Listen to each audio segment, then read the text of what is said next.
विज्ञान की राह पर मानव चला, विकास या विनाश का प्रश्न खड़ा। ज्ञान की ज्योति से उसने पाया, अंधकार को दूर भगाया।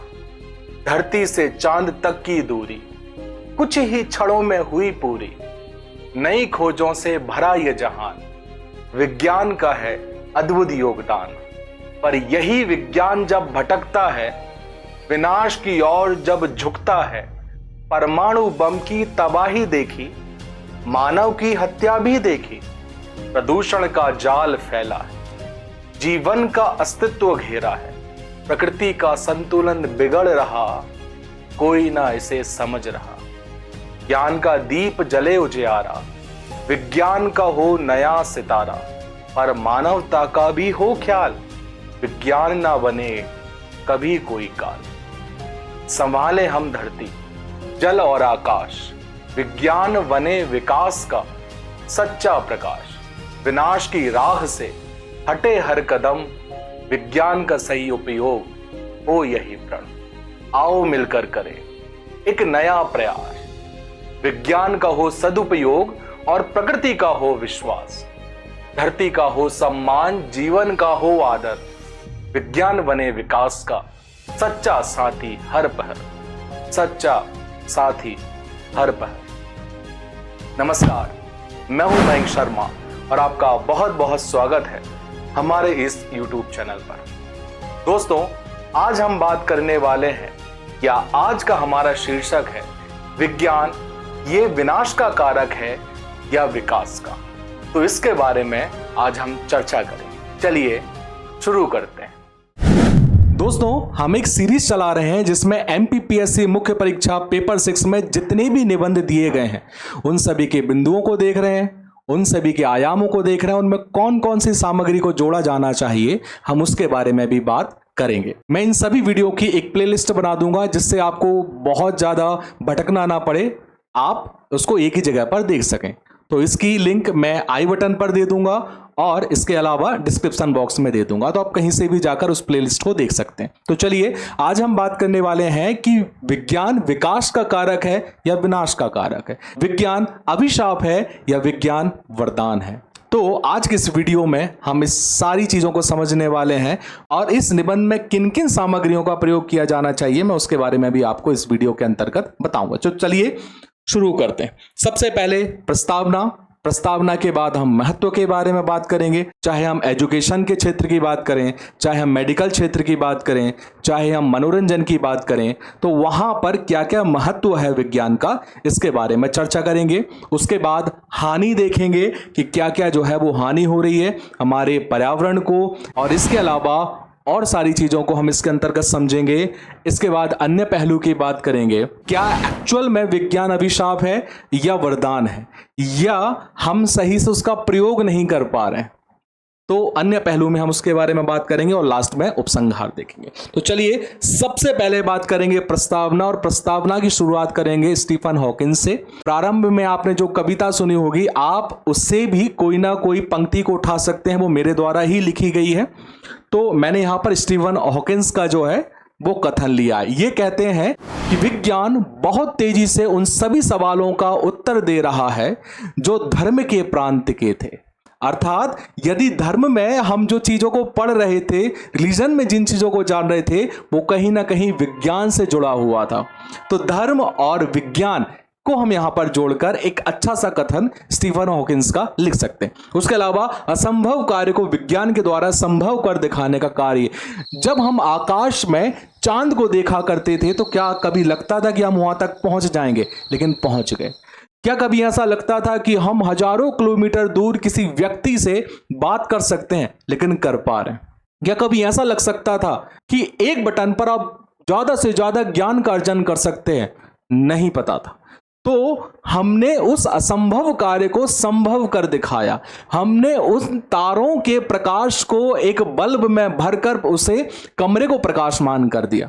तो ये क्या है, एक हल्का सा जब प्रस्तावना आप इस तरीके से साहित्य से लेकर और जब आप धरातल पर लेकर आते हैं तो वो बहुत ज्यादा अट्रैक्टिव बन जाती है। तो कोशिश करें आप इससे बात कर सकते हैं। तो स्टीफन हॉकिंस के कथन से प्रारंभ कर सकते हैं, बाकी जो पंक्तियां दी हैं उनसे भी प्रारंभ कर सकते हैं, और असंभव को संभव कर दिखाने का कार्य आप अपने प्रस्तावना में दे सकते हैं। उसके बाद महत्व यदि मैं घरेलू कार्य की बात करूं तो फ्रिज, एसी, पंखा, कूलर, प्रेस, ऐसे कई सारी चीजें हैं जो घरेलू कार्य में आपकी मदद कर रहे हैं। क्यों? क्योंकि विज्ञान था और उसके आविष्कार हुए इसलिए। और सबसे बड़ा तो आप ये देखिए ना कि प्रकाश, बल्ब ही नहीं होता तो प्रकाश कहां से होता। तो ये घरेलू कार्य में महत्व है। संचार, फोन से बात कर पा रहे हैं, टेलीफोन से बात कर पा रहे हैं, आप तक जो है वो जानकारी पहुंच पा रही है, कम्युनिकेशन हो पा रहा है संचार के माध्यम है। यात्राओं को सरल कर देना, हम बस से जा रहे हैं, बाइक से जा रहे हैं, कार से जा रहे हैं, ट्रेन से जा रहे हैं, और जल्दी जाना है तो एरोप्लेन से जा रहे हैं। तो यहां पर ये हो गया। शिक्षा की बात करें तो आप मुझे घर पर बैठे मुझे देख पा रहे हैं, ये तो क्या हुआ, एक क्रांति तो हुई है। विज्ञान ने एजुकेशन में भी क्रांति ला दी है कि आप घर बैठे मुझे सुन पा रहे हैं, तो ये भी तो एक प्रकार की क्रांति है। मनोरंजन की बात करें, आपने एक क्लिक किया नेटफ्लिक्स देख लिया, एक क्लिक किया हमने अमेजॉन देख लिया, तो हम यहां पर भी देख रहे हैं। चिकित्सा को प्रभावी बनाना, हम एक्सरे की बात करें तो कई सारी ऐसी चीजें हैं जो महत्व को बताती हैं। कंप्यूटर को यदि आप देखेंगे तो आप क्या नहीं कर सकते, आप दुनिया की सारी जानकारी आप वहां से निकाल सकते हैं। आप कोई भी ऐसा काम नहीं है जो कंप्यूटर करने में सक्षम नहीं है। इसके बाद में यदि आपने हमारा ऐप अभी तक डाउनलोड नहीं किया है तो देवनागरी नाम से ऐप है, उसे आप जरूर डाउनलोड कर लीजिएगा। इस चैनल को सब्सक्राइब जरूर कीजिएगा और अपने दोस्तों तक जरूर शेयर कीजिएगा। तो चलिए आगे बढ़ते हैं। इसके बाद हानि की बात करें तो प्रकृति के विरुद्ध आचरण द्वारा प्रदूषण को आमंत्रण। कभी कभी अनावश्यक वस्तुओं का भी प्रयोग कर रहे हैं तो उससे क्या हो रहा है, उससे हम कचरे को बढ़ा रहे हैं। और कचरा कहां जा रहा है, अंततः प्रकृति के पास जा रहा है। जो इतने बड़े बड़ी मिल्स खुल गई हैं उनका सारा का सारा गंदा पानी नदियों में जा रहा है। तकनीकियों का गलत प्रयोग है वो मानव विलासिता का प्रभाव। हमारे पास में यातायात के साधन है लेकिन फिर भी हमने घर में 4-4 गाड़ियां खड़ी कर रखी हैं।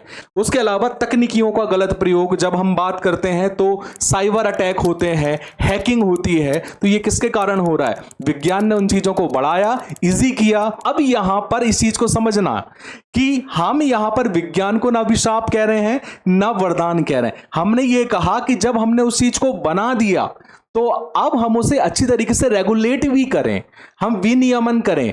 तो अन्य पहलू, हम यहां पर विज्ञान को गलत ना दिखाएं, हम उसके प्रयोग करने के तरीकों को गलत दिखाएं, तो वहां पर वो निबंध और ज्यादा अट्रैक्टिव सामने वाले को लगेगा। तो मोबाइल हथियार तकनीक का सदुपयोग छोड़कर दुरुपयोग करना।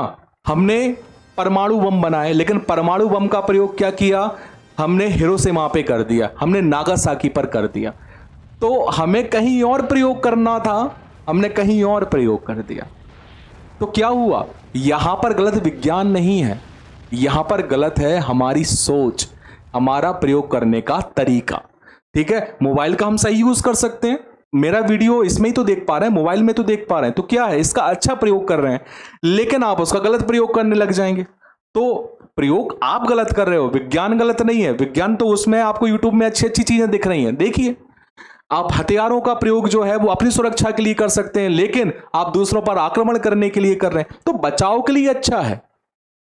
शेर आप पर झपटेगा, शेर आपको लहूलुहान कर देगा, उससे बचने के लिए आप वहां पर उसे मार सकते हैं, लेकिन आप जंगल चले गए और आप उनका शिकार करने लग गए। हथियार इसलिए थोड़ी बने।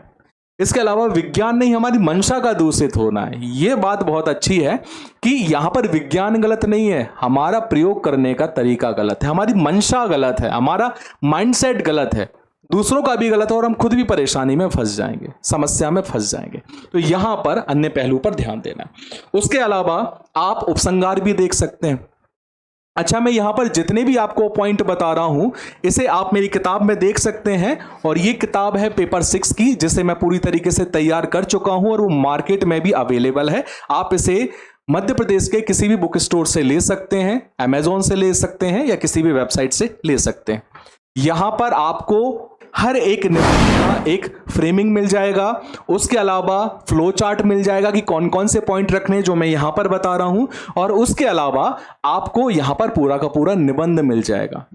बाद में मैंने कुछ जगह भी खाली रखी है जहां पर आप अपडेट भी कर सकते हैं। तो चलिए वापस आते हैं, उपसंहार की बात करें। विज्ञान को बुरा बताने से पहले स्वयं का अवलोकन। हम यहां पर विज्ञान के आविष्कारों को गलत नहीं कह सकते। यदि बल्ब नहीं होता मेरे भाई तो हम कैसे प्रकाश में रहते? हमें स्वयं का अवलोकन करना पड़ेगा और तभी हमें पता चलेगा कि चांद पर जाने से पहले हमें इस पृथ्वी को सुरक्षित रखना होगा। आप इस बात को बहुत अच्छी तरीके से समझिए कि हम चांद पर जा रहे हैं, हम मंगल पर जा रहे हैं, लेकिन हम पृथ्वी को दूषित करते जा रहे हैं, पृथ्वी को खराब करते जा रहे हैं, पृथ्वी पर कचरा ही कचरा डालते जा रहे हैं। इन चीजों को हमें समझना पड़ेगा और उपसंहार को आप इस तरीके से लिख सकते हैं। तो दोस्तों, आज के हमने इस वीडियो में जाना कि विज्ञान विकास का कारक है या विनाश का। हमने दोनों तरीके से उसको समझने का प्रयास किया। तो मिलेंगे अगले वीडियो में एक नए शीर्षक के साथ में, एक नए निबंध के साथ में। तब तक के लिए धन्यवाद। जय हिंद, जय भारत, धन्यवाद।